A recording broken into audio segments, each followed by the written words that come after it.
The Girl Who Broke a War with a Lullaby. Part 2. You take a breath. The microphone feels cold against your lips. The silence on the bridge is absolute. Every eye is on you. You close your own.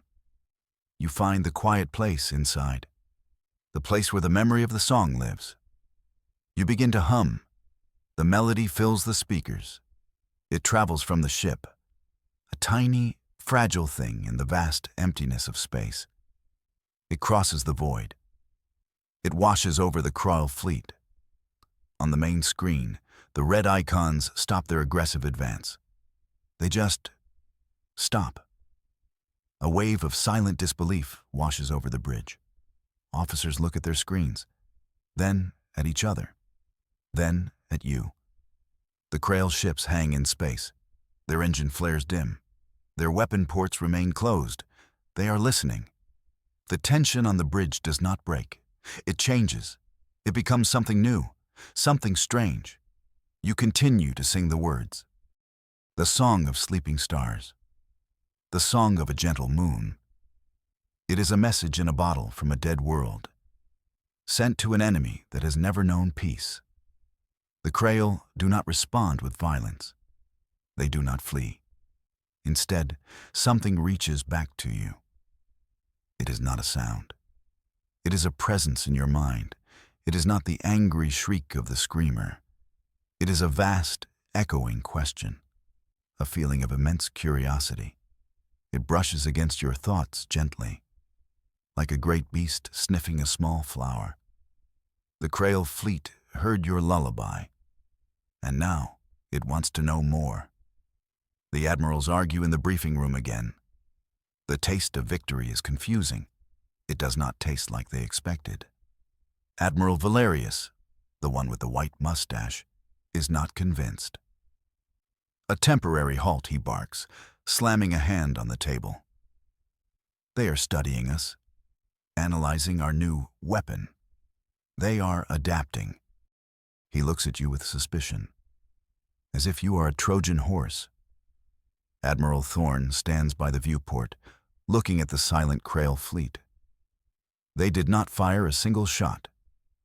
For the first time in 50 years, a human fleet faced a Kroll battle group, and nobody died. That is not adaptation. That is a miracle. Valerius scoffs. History is filled with deceptive truces. In 1914, soldiers on the Western Front shared Christmas carols. Days later, they were ordered to kill each other again. This is no different. Kalin speaks up, his voice quiet but firm. With respect, Admiral. The energy readings are different. They are not preparing an attack. They are retuning. The entire fleet is attempting to harmonize with the frequency of the song. It is like they are trying to learn it. He shows a data slate. Complex energy patterns swirl on the screen. It looks like a storm trying to become music. There is even a fringe theory about this. Some old Earth scientists believed certain sound frequencies could affect consciousness. They called them solfeggio frequencies. No one took it seriously. It was just a quirky idea. Thorne turns from the window. He looks at Kalin, then at you. He has made his decision. We will not fire. We will wait. We will listen. You sit at the table, a forgotten cup of synth juice in your hands. You are the miracle, and you are the weapon.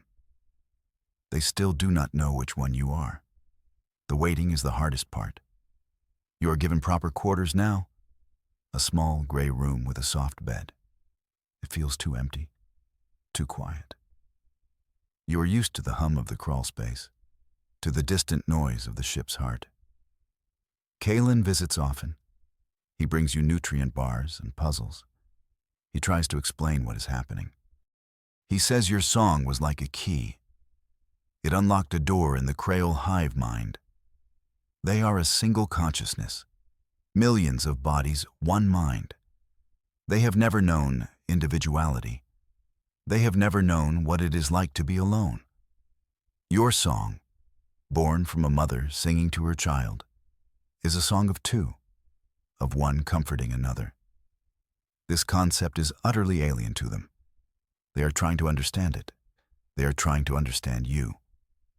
The Krail reach out again, not to the fleet, but only to you. It happens when you are trying to sleep. A soft blue light fills your mind. There are no images, no words, only feelings. They send you a sense of vastness, of a billion voices humming a single monotonous note. It is the feeling of their existence. It is not angry. It is just lonely, an ocean of one. You instinctively respond. You do not sing. You just think.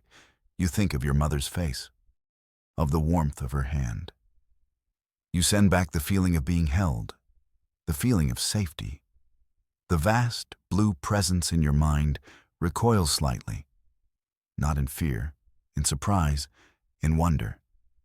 You have just taught a hive mind the meaning of a hug. A choice is placed before you. It is presented in the cold briefing room by the two admirals who represent humanity's future. Admiral Valerius speaks first. He gestures to a schematic. Kalen's team has analyzed the frequency. We can reverse it.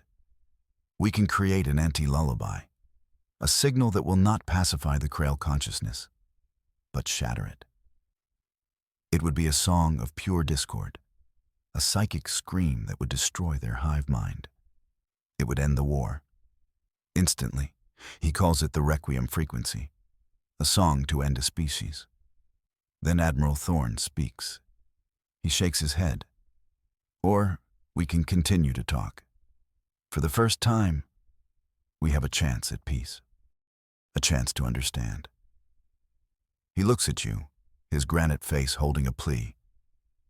He wants you to be a diplomat. Valerius wants you to be an executioner. You are back on the bridge. You sit in the padded chair. The microphone is in front of you. The entire human fleet is behind you. The entire Krail fleet is in front of you, waiting, listening. The choice is yours. Do you sing the song that calms? Or do you give the order to broadcast the frequency that kills? Kalen gave you the data slate. He showed you how to activate the Requiem frequency. A single button press, one little button. The fate of a species is in your small hands. You are no longer the girl who hid in the dark. You are the girl who stands in the light. The light of 100 screens. The light of 1,000 burning questions. You close your eyes. You take a breath.